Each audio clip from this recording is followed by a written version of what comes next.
So there's a rattle coming from underneath the car. A rattle? From what? And I suspect that it was this right here. You can see where the drive shaft was rubbing.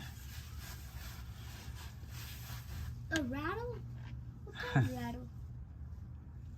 Remember hearing the rattle on the car when we were going 55 miles an hour? Yeah. That right there,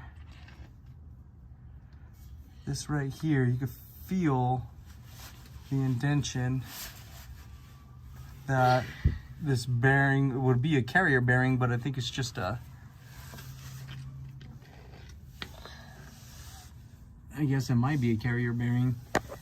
Big trucks, it's a carrier bearing, but this, it was rubbing on this. So there's no signs of actual like massive hits. Those are my hits with the hammer. And, but I'm gonna drive it and see if that rattle goes away. But it was like a at 50 to 60 miles an hour. And let's see if that changes it.